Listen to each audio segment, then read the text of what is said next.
Hello बच्चों, कैसे हो आप। आज हम कक्षा 4 गणित की वर्कशीट हल करेंगे। उप विषय पैटर्न के खेल भाग 2। तो चलिए वर्कशीट हल करते हैं। प्रश्न 1, नीचे दिए गए संख्या टावर को ध्यान से देखिए। आप देख सकते हैं यहाँ पर एक संख्या टावर दिया गया है जिसमें नीचे 3 खाने बने हैं। पहले और दूसरे खाने को जोड़ा तो ऊपर 30 लिखा गया है। अब दूसरे और तीसरे खाने में 20 और 30 को जोड़ा तो ऊपर 50 लिखा गया है। अब इसी प्रकार ऊपर के दोनों खाने 30 और 50 को जोड़ा तो 80 लिखा हुआ है। अब उपरोक्त पैटर्न के अनुसार नीचे दिए गए संख्या टावर को पूरा करें। तो बच्चों यहाँ पर भी हम ऊपर दिए गए पैटर्न के अनुसार ही इसे पूरा करेंगे। आपकी सुविधा के लिए मैंने इस पैटर्न को पूरा करके यहाँ पर लगा दिया है ताकि आप इसे आसानी से पूरा कर सकें। चलिए आगे बढ़ते हैं। प्रश्न 2, यदि क्लास को DMBTT के रूप में और बुक्स को CPPLT के रूप में कोडित किया गया है तो निम्नलिखित को कैसे कोडित किया गया होगा। तो बच्चों आप यहाँ पर देखेंगे क्लास को क्लास का C और कोडित में उसके लिए D लिखा गया है। फिर L के लिए M लिखा गया है, A के लिए B लिखा गया है, S के लिए T और फिर S के लिए T लिखा गया है। तो इसी प्रकार एक प्लस करके लेटर लिखा गया है। अब हम होम को कोडित करके लिखेंगे तो H में एक लेटर प्लस करेंगे तो H के बाद क्या आता है I। तो यहाँ पहला लेटर लिखेंगे I। O के बाद आता है P तो यहाँ P लिखेंगे। M के बाद N आता है तो यहाँ N लिखेंगे और E के बाद F आता है तो यहाँ F लिखेंगे। तो होम को कोडित किया तो आया IPNF। अब इसी प्रकार हम फ्लावर को भी कोडित करके यहाँ लिख देंगे। चलिए आगे बढ़ते हैं। आपकी सुविधा के लिए फ्लावर को भी मैंने कोडित करके यहाँ लिख दिया है। प्रश्न 3, अपनी नोटबुक में निम्नलिखित वर्णमाला कोडिंग चार्ट को पूरा करें। बच्चों यहाँ पर एक कोडिंग चार्ट दिया हुआ है जिसमें A से लेकर Z तक ABCD लिखी गई है और A पहले स्थान पर आता है तो 1 लिखा गया है, B दूसरे नंबर पर आता है तो 2 लिखा है, C तीसरे नंबर पर आता है तो 3 लिखा है। तो इसी प्रकार आप अपनी नोटबुक में इस कोडिंग चार्ट को पूरा करके लिखेंगे। अब उपरोक्त वर्णमाला कोडिंग चार्ट का उपयोग करते हुए निम्नलिखित को हल करें। पहला, यदि फ्रेंड्स को 6, 18, 9, 5, 14, 4, 19 के रूप में कोडित किया गया है तो निम्नलिखित के लिए कोड लिखें। अब आप इसको फ्रेंड्स को देखेंगे तो देखेंगे कि फ्रेंड्स में F छठे नंबर पर आता है तो 6 लिखा गया है। R 18वें नंबर पर आता है तो R के लिए 18 नंबर लिया है। I के लिए 9 नंबर, E के लिए 5 नंबर, N के लिए 14 नंबर, D के लिए 4 नंबर और S के लिए 19 नंबर लिया गया है। तो इसी प्रकार चार्ट का उपयोग करते हुए हम A गुड मॉर्निंग को कोडित करेंगे तो यहाँ पर नंबर जो आएगा वो बनेगा 7, 15, 15, 4, 13, 15, 18, 14, 9, 14, 7। अब B स्कूल को कोडित करेंगे तो स्कूल के लिए नंबर बनेगा 19, 3, 8, 15, 15, 12। तो इस प्रकार आप किसी भी वर्ड को कोडित करके लिख सकते हैं। चलिए आगे बढ़ते हैं। दूसरा, अब निम्नलिखित को डिकोड करें। तो बच्चों पहले हमने कोडित किया था, अब उस कोडित को डिकोड करना है। जैसे 9, 14, 4, 9, 1। तो इसको डिकोड करेंगे तो 9 के लिए आएगा I, 14 के लिए N, 4 के लिए D, 9 के लिए I और 1 के लिए आएगा A। तो इसको डिकोड करेंगे तो क्या बना, इंडिया। इसी प्रकार B को डिकोड करके लिखेंगे तो बनेगा पैटर्न। ये बड़ा ही रोचक मज़ेदार खेल है। आप इसे घर में खेल सकते हैं अपने दोस्तों के साथ, अपने परिवार के साथ। चलिए आगे बढ़ते हैं। प्रश्न 4, ताश के निम्न पत्ते को उल्टा करने के बाद जैसा दिखेगा वैसा बनाएं। तो बच्चों, ताश का यह पत्ता उल्टा करने के बाद भी ऐसा ही दिखेगा।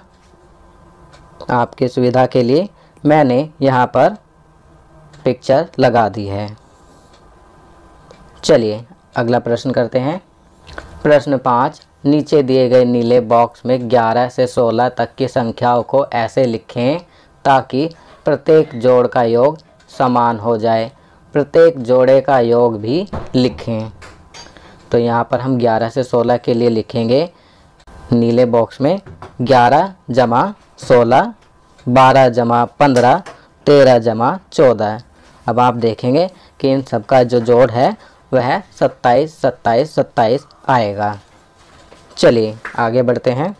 प्रश्न 6, जैसा कि आपने कई पैटर्न सीखे हैं, नंबर पैटर्न, वर्णमाला पैटर्न, आकृति पैटर्न इत्यादि, तो अब अपने खुद के 2 पैटर्न बनाएं।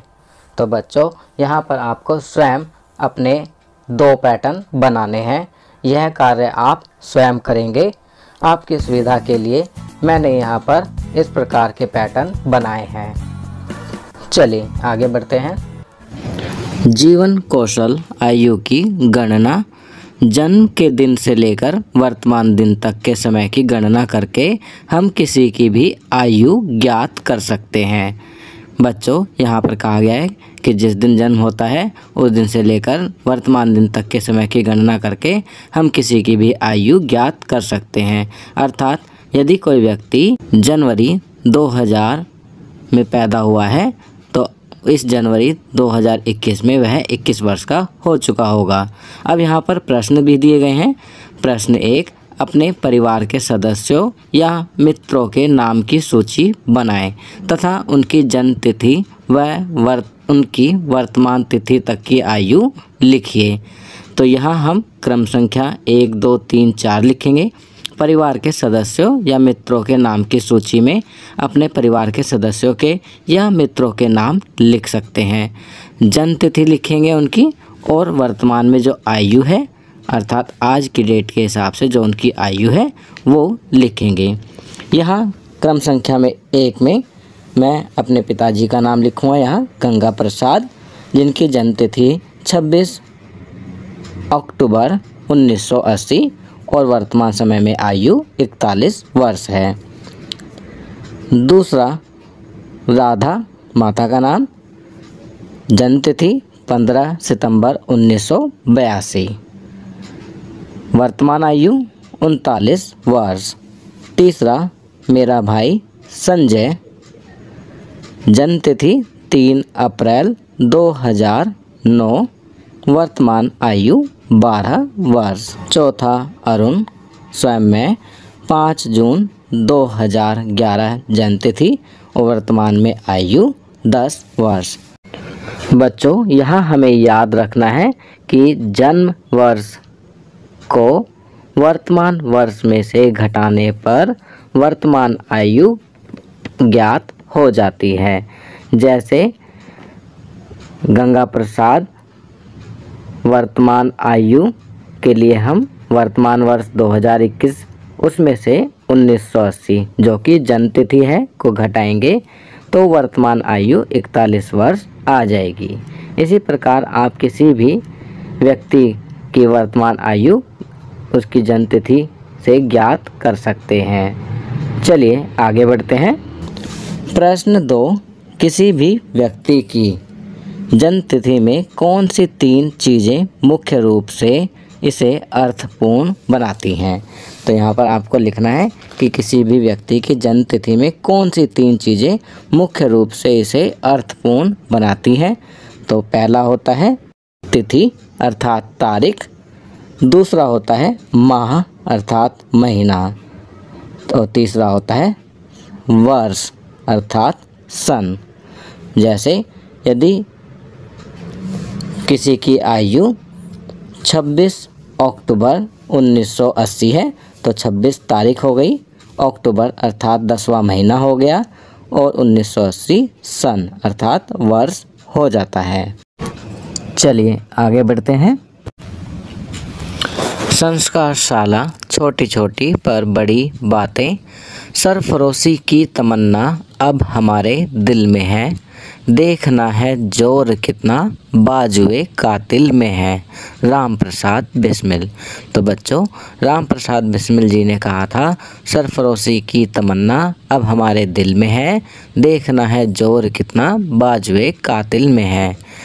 खाना पीना, अंकुरित दालों से बने खाद्य पदार्थ आहार में शामिल करें और उनका सेवन करें। गतिविधि, स्वतंत्रता सेनानियों के नारों को उनके नाम सहित बोलकर अपने अध्यापक को वॉइस मैसेज भेजें। आपको स्वतंत्रता सेनानियों के नारे उनके नाम सहित बोलकर अपने अध्यापक को वॉइस मैसेज रिकॉर्ड करके भेजने हैं। खेल, परिवार के साथ शतरंज खेलें और अपने परिवार के साथ शतरंज खेलनी है। चलिए आगे बढ़ते हैं। दैनिक दिनचर्या, निम्नलिखित आदतों को अपनी दिनचर्या में शामिल करें। अपने माता पिता का अभिवादन करके अपने दिन की शुरुआत करें। अपने दांतों को दिन में 2 बार ब्रश करें। प्रतिदिन स्नान करें। खूब पानी पिएं और संतुलित आहार लें। अपने चेहरे को छूने से बचें और अपने हाथों को बार बार धोएं। अपना गृह कार्य समय पर पूरा करें। तो बच्चों, यहाँ पर कुछ अच्छी आदतें बताई गई हैं जिन्हें आपको अपनी दैनिक दिनचर्या में अवश्य शामिल करना चाहिए। तो बच्चों, ये वर्कशीट यहाँ कंप्लीट होती है। अगर ये वीडियो आपको अच्छी लगी तो इसे लाइक एंड शेयर ज़रूर करें। अन्य विषयों पर बने हमारे लेटेस्ट वीडियोस को देखने के लिए चैनल को सब्सक्राइब करना ना भूलें और देखते रहिए हमारा channel knowledge kingdom. Thank you.